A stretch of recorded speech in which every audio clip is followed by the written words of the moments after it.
स्वागत करती हूँ आप सभी का आपके अपने चैनल द लाइफस्टाइल टेल्स में। आप अपना इतना कीमती वक्त निकाल कर मुझसे मिलने आते हैं, व्लॉग देखने आते हैं, उसके लिए आप सभी का दिल से आभार प्रकट करती हूँ। समय हो रहा था 3:35, वो भी रात के, और इतनी जल्दी मेरी नींद खुल गई थी क्योंकि सोमवार था और उठना ही है 4 बजे के करीब करीब। मगर मेरी नींद बहुत जल्दी ही खुल गई थी और जब मेरी नींद खुली तो मैंने देखा कि मेरा एस्ट्रो पहले से ही हॉल में बैठा हुआ है। वो मुझसे भी पहले उठा हुआ था। वैसे तो वो सोने में अभी मास्टर हो गया है, लेकिन उठ जाता है। जैसे मैं उठती हूँ तो मेरे साथ साथ वो भी उठता है। और यहाँ मैंने झाड़ू लगाया है पूरे घर में।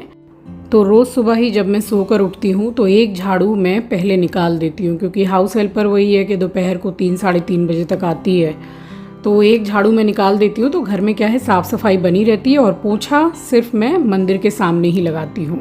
यहाँ बहुत ही ज़्यादा जैसे मिट्टी मिट्टी मुझे लग रही थी। बरसात का टाइम है तो कोई भी बाहर से आता है तो फिर वो मिट्टी लगती है, तो इस वजह से फिर यहाँ पर भी थोड़ी से स्पेस में मैंने पोछा लगाया है। और इससे पहले मैं मंदिर के सामने पोछा लगा चुकी थी। तो यहाँ क्लीनिंग का काम हो गया था और उसके बाद में फिर मैं पानी वगैरह पी के सीधे नहाने ही चली गई थी।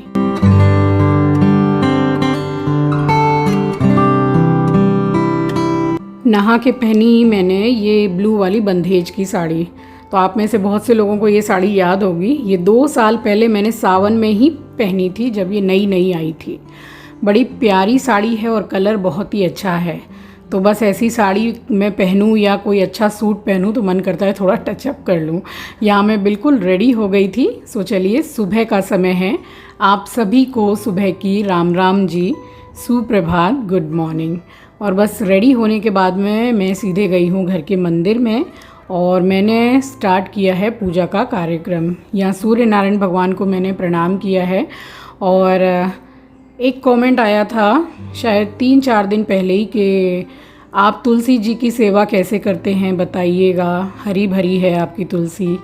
तो किसी एक ब्लॉग में मैं शेयर ज़रूर करूँगी। मैं कोई ऐसा बहुत कुछ डालना या खाद डालना बार बार ऐसा कुछ भी नहीं करती हूँ, बट जो भी मैं करती हूँ, जैसे मैं सेवा करती हूँ, वो मैं शेयर कर दूँगी। और यहाँ मंदिर का मैंने दरवाज़ा खोला है और सारे देवी देवताओं पर मैंने गंगा जल का छिड़काव किया है और पौधों में भी गंगा जल छिड़का है मैंने।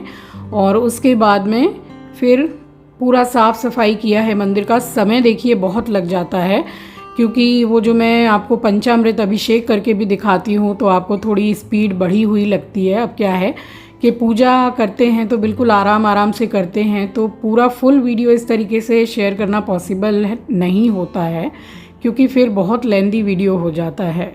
इसलिए वीडियो की स्पीड जो है वो थोड़ी सी बढ़ा देते हैं। और यहाँ पौधों में भी वाटरिंग कर दी है। अब ये इतना बड़ा गमला है जिसमें तुलसी जी को मैंने लगाया है।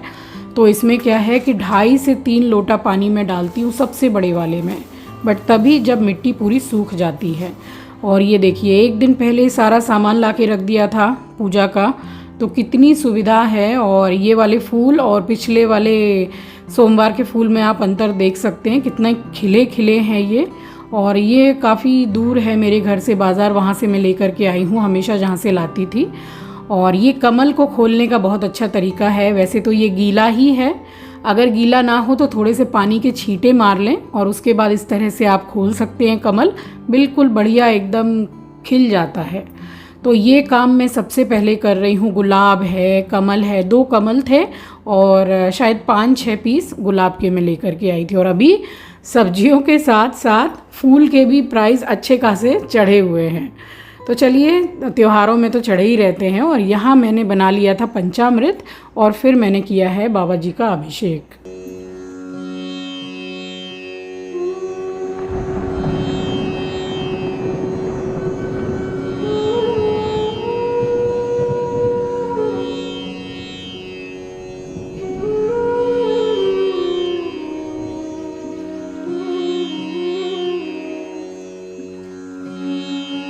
अभिषेक करने के बाद मैंने भोलेनाथ जी का श्रृंगार किया है और फिर मैंने की है कपूर से आरती।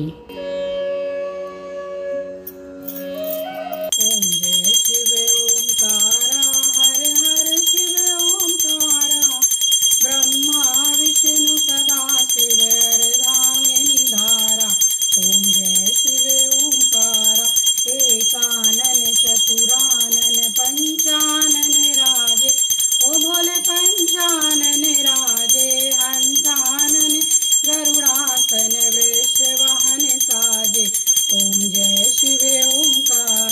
सावन के दूसरे सोमवार की पूजा हो गई थी संपन्न, तो आप सब भी दर्शन कर लीजिए।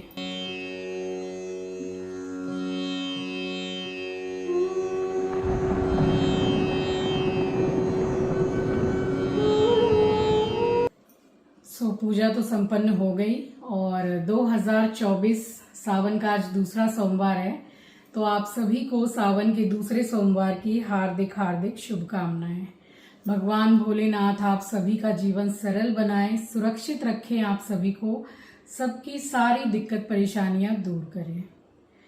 और आज आपको रेसिपी दूंगी बाबा के भोग थाली की, बिहार की speciality litti chokha chutney without onion and garlic. तो देखिए इसमें प्याज लहसुन तो एकदम मस्ट है ये वाली रेसिपी में, है ना। मगर सावन का सोमवार है और बाबा की भोग थाली बनेगी, तो बिना प्याज लहसुन के आज आपको रेसिपी दूंगी माय वर्जन ऑफ बिहार की स्पेशलिटी लिट्टी चोखा चटनी। बहुत ज़्यादा इस रेसिपी की डिमांड भी आती थी, कमेंट सेक्शन में कमेंट आते थे कि आप अपने तरीके से बना के दिखाइए, तो अपने तरीके से आपको आज बताऊंगी।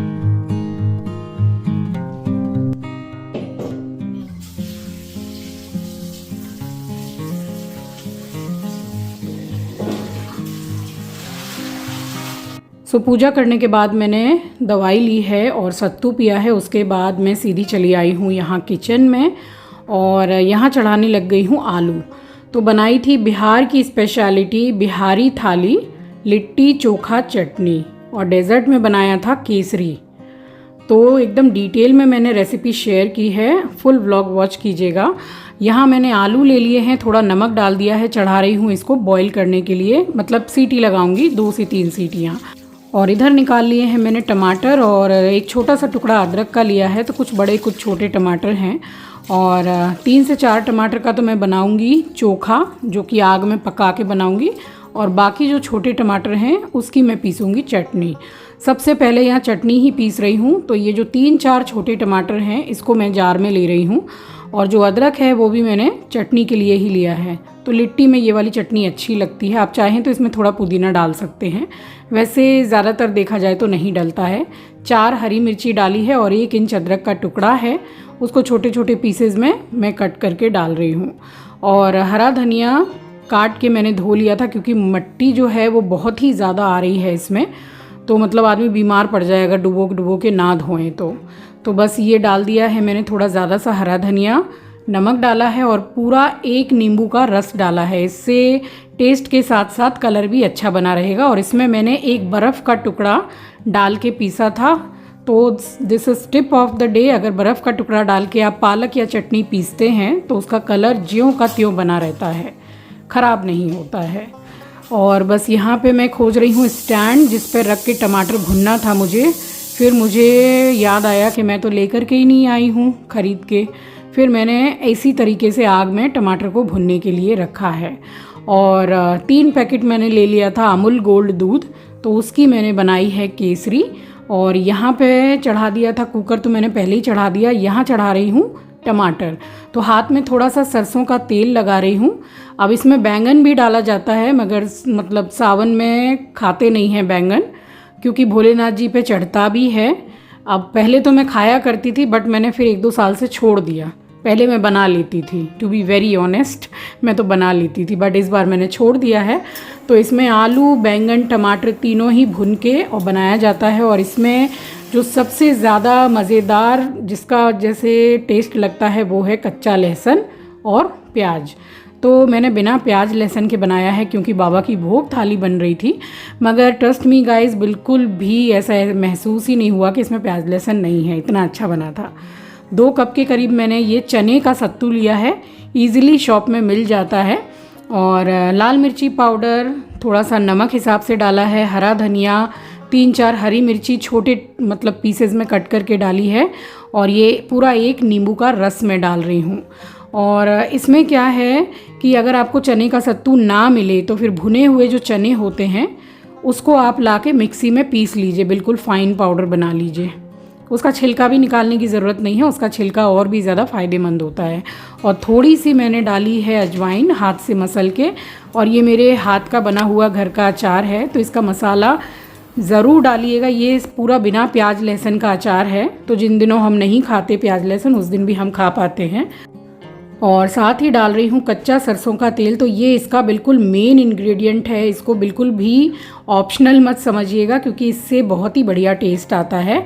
और बस उसके बाद मैं सब कुछ मिक्स करूँगी। अब ऐसा कोई दिन हो जिस दिन आप प्याज लहसुन खाते हैं तो फिर बारीक कटा हुआ प्याज और कुछ 8 से 10 कली लहसुन की बिल्कुल बारीक कटी हुई ज़रूर डालिएगा, इसमें टेस्ट बहुत अच्छा आता है। वैसे ऐसे भी बहुत अच्छा टेस्ट आएगा। और थोड़ा सा पानी डाल डाल के इसको क्या है आटे की तरह गूंदना है। अब बिल्कुल ही जैसे रनी कंसिस्टेंसी नहीं बनानी है, बस ऐसा बनाना है कि इसके लड्डू बंध जाएं। तो क्या है कि जब लिट्टी खाएंगे तो वो बिखर बिखर के जो सत्तू गिरता है वो नहीं गिरेगा। तो यहाँ पे सत्तू का मसाला रेडी हो गया, आलू भी बॉईल हो गए थे। तो अब मैं तैयारी कर रही हूँ केसरी बनाने के लिए। तो यहाँ पे 3 पैकेट यानी कि 1.5 लीटर दूध मैंने अमूल गोल्ड लिया है। फुल फैट मिल्क लेंगे तो अच्छा है, और अगर नहीं है आपके पास तो फिर नॉर्मल दूध से ही बना लीजिए। और आधा ग्लास के करीब मैंने इसमें पानी डाला है। और बर्तन में जब भी आप दूध डालें तो सबसे पहले 2 से 3 चम्मच आप पानी डाल लीजिए, उसके बाद दूध डालिए, तो नीचे दूध लगेगा नहीं, जलेगा नहीं। So this is tip of the day number 2। और उसके बाद में ये टमाटर भी भुन गए थे, और ठंडे हो जाएं तभी इसको छीलें। टमाटर हो या बैंगन हो, ईजिली छिलका बहुत अच्छे से निकल जाता है। और सबसे पहली बात है कि आपके हाथ भी नहीं जलेंगे। ठीक है, तो ये छोटे छोटे जो टिप्स हैं ये हमारे किचन में बड़े काम में आते हैं, क्योंकि सुबह दोपहर शाम हम लोगों का काम किचन में रहता ही है। और आलू को कर लिया है मैंने मैश, बिल्कुल हलवा नहीं करना है, थोड़े छोटे बड़े ऐसे पीसेस रखिएगा। और जो टमाटर मैंने छील लिए थे वो भी इसी में मैं हाथ से पूरा मैश कर दे रही हूँ। और अब इसमें डालूँगी बाकी की चीज़ें। तो डाल रही हूँ हरी मिर्ची और हरा धनिया डाल रही हूँ। हरा धनिया थोड़ा ज़्यादा ही डाला है। और इसमें भी जिस दिन आप प्याज लहसुन खाते हैं तो बारीक कटा हुआ प्याज और लहसुन कच्चा ज़रूर डालिएगा। इसका मेन इंग्रेडिएंट एक्चुअल में वही होता है, बट मुझे भोग थाली बनानी है तो बिना प्याज लहसुन के मैंने बनाई है। और ये आधा नींबू का मैंने रस डाला है, और इसमें भी डाल रही हूँ कच्चा सरसों का तेल। तो ये हो गया बिहारी चोखा। अब इसमें बैंगन होता है तो मैं तो क्या ही बताऊं कि मज़ा आ जाता है एकदम खा के, मगर खा के मज़ा इसको भी आ गया था, बहुत बढ़िया बना था। अच्छी तरीके से मिक्स कर लिया है और ट्रांसफ़र कर रही हूँ एक बाउल में।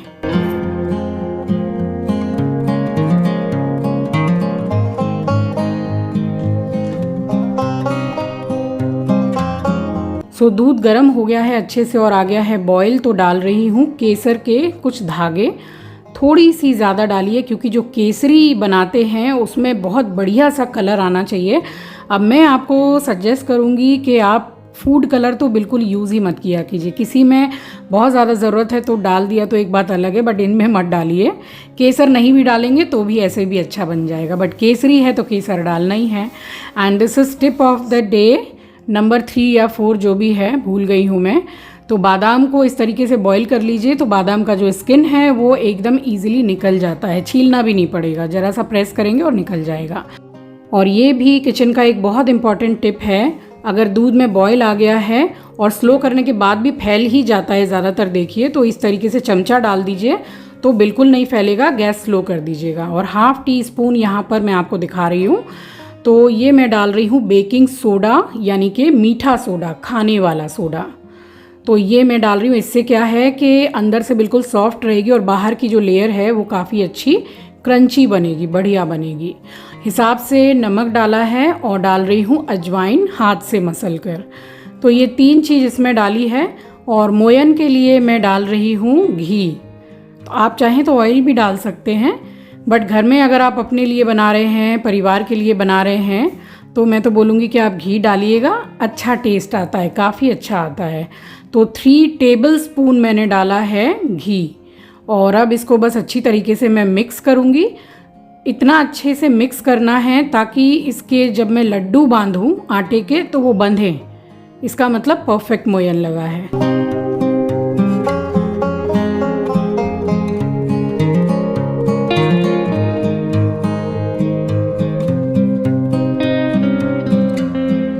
सो तो आटे को मैंने मिक्स करके अभी छोड़ा है और यहाँ डाल रही हूँ मैं केसरी में थोड़ा सा इलायची का पाउडर।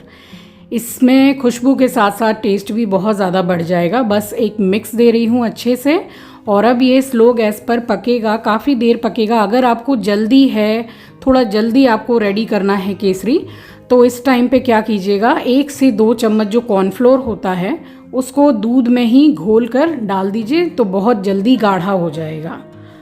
बट मेरे पास टाइम था तो मैंने बस ऐसे ही पकाया है और इसको बहुत ज़्यादा जैसे गाढ़ा नहीं करना है, लिमिटेड जैसे पीने लायक रहे बस उतना पकाना है। और यहाँ पर मैं पानी डाल के आटा गूंद रही हूँ और पानी ना तो गर्म है ना ठंडा है, नॉर्मल है। तो इसका लगाना है थोड़ा हल्का सा सख्त डो। तो यहाँ मैंने गूंद लिया था आटा।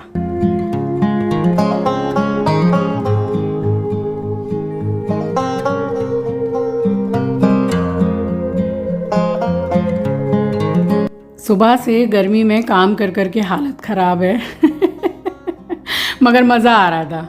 अब क्या है कि सोमवार के सोमवार थोड़ा अलग अलग स्टेट की थालियाँ बनाए तो और ज़्यादा मज़ा आएगा। इस बार मैंने बनाई है बिहार की स्पेशलिटी।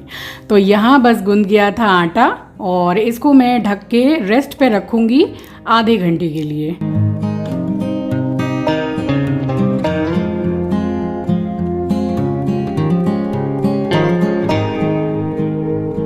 केसरी की कंसिस्टेंसी बिल्कुल परफेक्ट लग रही है मुझे। और ये मैंने मेवा काट के रखे हैं, काजू है, बादाम है और पिस्ता है। तो इकट्ठा ही मैंने सब डाल दिया है। और पहले मैं अपने और मम्मी के लिए इसमें से निकालूंगी विदाउट शुगर। तो हम पियेंगे इसको शुगर फ्री डाल के, और बाकी जितने लोग पियेंगे उनके लिए मैं डालूंगी चीनी।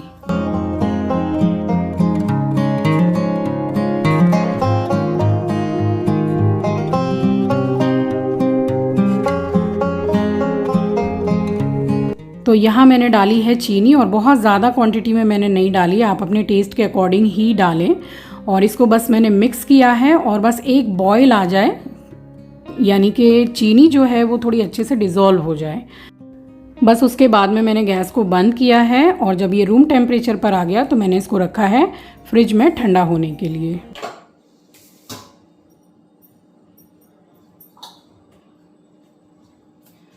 अब आधा घंटा हो गया है आटा गूंदे हुए और मैं इसको बना रही हूँ कुकर में। अब आपको कोई भी बर्तन ऐसा लेना है जो कि मोटा तला हो जिसका, अगर वो जैसे एल्युमिनियम की कढ़ाई जो होती है, एल्युमिनियम का कुकर, वो ज़्यादा बेटर है और एकदम उसका बॉटम जो है वो अच्छा खासा थिक होना चाहिए। तो एकदम भारी तले का बर्तन लेना है। कढ़ाई में भी आप बना सकते हैं और कुकर में भी बना सकते हैं और आप माइक्रोवेव में भी बना सकते हैं, क्योंकि ये होती है बेक। तो जैसे कि इसमें मैं बेक कर रही हूँ, मैंने बेकिंग सोडा भी डाला है। अब अगर आपको ओवन में बनाना है वो थोड़ा इजी रहेगा इन सब से। तो उसमें क्या है कि 200 डिग्री सेल्सियस पर आप 20 मिनट के लिए लिट्टी को उसमें बेक कर सकते हैं कन्वेक्शन मोड पर, और 20 से 25 मिनट में बन के रेडी हो जाएगी। बट एक बार आप 16-17 मिनट के बाद चेक जरूर कीजिएगा। तो ये हो गया माइक्रोवेव का। और अब मैं एल्युमिनियम वाला जो ये कुकर है बस वो चढ़ा रही हूँ। और बाटी जो है वो जैसे मैं बनाना बताती हूँ, यहाँ रख के और ऐसे भर के वैसे भी बना सकते हैं, अभी दिखाऊंगी। और एक तरीका और बता देती हूँ, पोटली बना के जो होता है, एक ही 2 तरीके होते हैं भरने के और इजीली भर जाती है। तो बस आधा घंटा आटे को हो गया रखे हुए। और हाँ, सबसे मेन चीज है कि मैं कुकर में बना रही हूँ, तो कुकर में बनाने के लिए आटे को जरा सा सख्त रखना है, थोड़ा सा टाइट, बहुत ज्यादा टाइट नहीं, थोड़ा टाइट रखना है। और अगर कढ़ाई में आप बनाएंगे तो फिर हल्का सा नरम आटा रखना है। और कुकर में क्या है कि उसको इस तरीके से हम लोग रोटेट करेंगे और वो सिकेगी तो उसको पलटने में भी वो फिर चपटी टाइप की होने लगेगी, इसलिए थोड़ा सा टाइट आटा।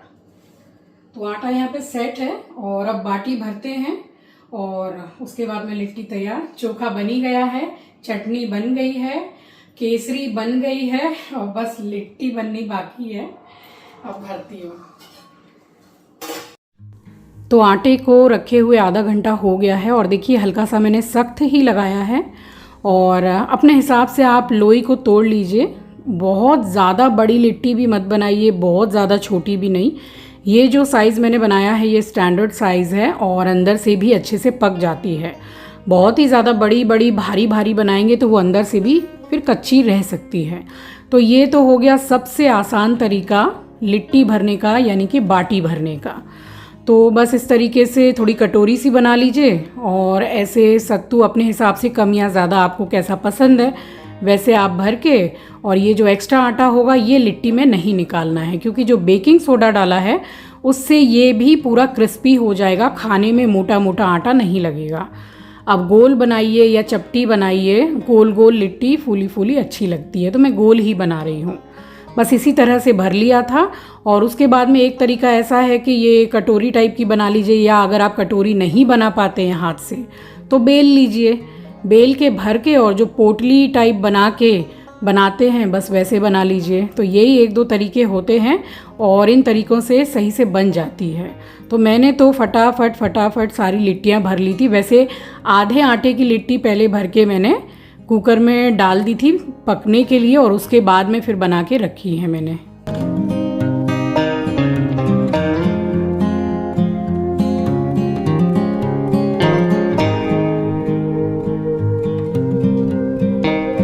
और देखिए ये एक तरीका है जिसकी मैं बात कर रही थी, ये पोटली बना के इस तरीके से भरते हैं।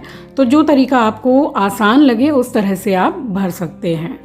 बहुत ही इजीली भर जाता है और फटता तो बिल्कुल भी नहीं है, क्योंकि जो सत्तू है ना उसको बहुत अच्छी तरीके से गूंद लिया है, लिक्विड जैसा कुछ भी नहीं है इसमें, तो आसानी से भर जाती है। और यहाँ गैस को मैंने किया है ऑन और कुकर चढ़ाया है मैंने। आपके पास जो भारी तले का बर्तन हो तो वो चढ़ा लीजिएगा।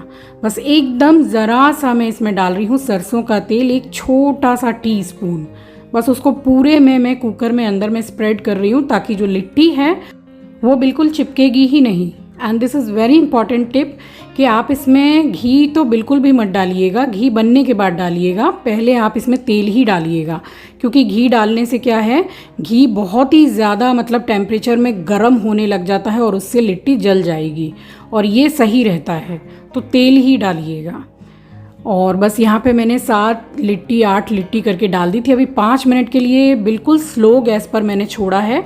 उसके बाद 5 मिनट के बाद ढक्कन हटा के मैं इसको फ्लिप कर रही हूँ, उलट पलट कर रही हूँ, जहाँ से सिक गई है वो ऊपर नीचे ऐसे। उसके बाद मैं 20 से 25 मिनट के लिए स्लो गैस पर इसको मैं रखूँगी। और बस जैसे 5 मिनट 10 मिनट हो जाएगा तो बस इसको जैसे कि कुकर को पकड़ के ऊपर से ही मैं थोड़ा हिला दूँगी, तो वो क्या है खुद से ही उलट पलट हो जाएगी। और कुकर को बंद करने से पहले कुकर की सीटी और कुकर की रबर ज़रूर से निकाल दीजिएगा। अगर आपने सीटी लगा दी तो वो लिट्टी नहीं कुछ और ही बनेगा।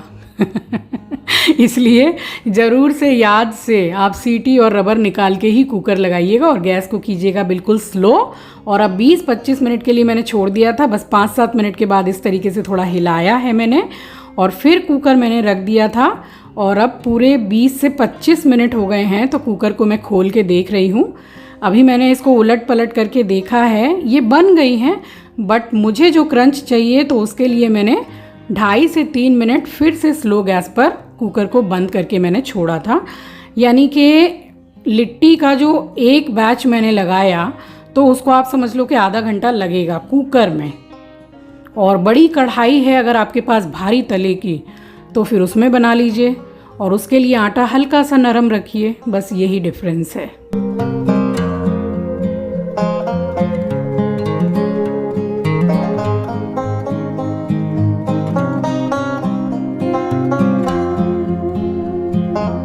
सो लिट्टी इस बन के पूरा डन। तो इसको निकाल रही हूँ मैं प्लेट में। और देखिए कलर आप देख सकते हैं, ना तो मैदा इसमें डाला है, ना बेसन डाला है, ना चावल का आटा, सिर्फ गेहूं के आटे की लिट्टी है। बड़ी स्वादिष्ट, और इसकी ये पहचान है, इसमें जो ये क्रैक आ गए हैं यही इसकी पहचान है कि ये बिल्कुल परफेक्ट बनी है। तो जब आपकी लिट्टी बनाते बनाते क्रैक आ जाए तो अब आप समझ लीजिए कि बहुत बढ़िया बनी है। स्मोकी टेस्ट ज़्यादा चाहिए तो थोड़ा सा आग में भून लीजिएगा। और इतनी लिट्टी अब बची है तो बस उसको भी मैंने फिर फटाफट करके बनाया है। और अब मैं आपको करके दिखाती हूँ सावन के दूसरे सोमवार की बिहार की स्पेशलिटी लिट्टी चोखा चटनी की स्पेशल थाली की प्लेटिंग, साथ में केसरी का तड़का।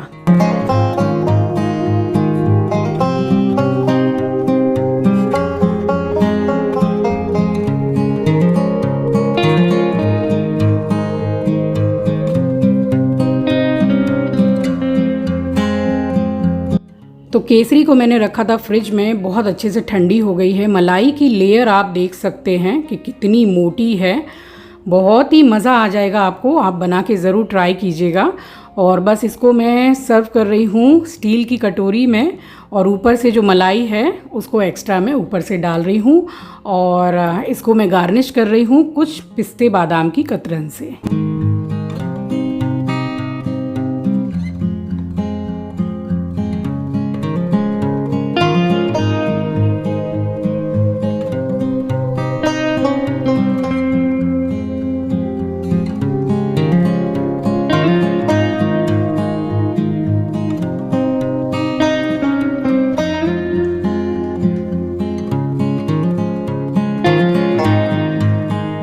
अब एक लिट्टी मैं आपको तोड़ के दिखाती हूँ कि देखिए बिल्कुल माउथ मेल्टिंग है, ऊपर से क्रंच, अंदर से सॉफ्ट, बहुत ही बढ़िया, बिल्कुल परफेक्ट बनी थी। आई होप कि आज की रेसिपी और आज की भोग थाली आपको पसंद आई होगी।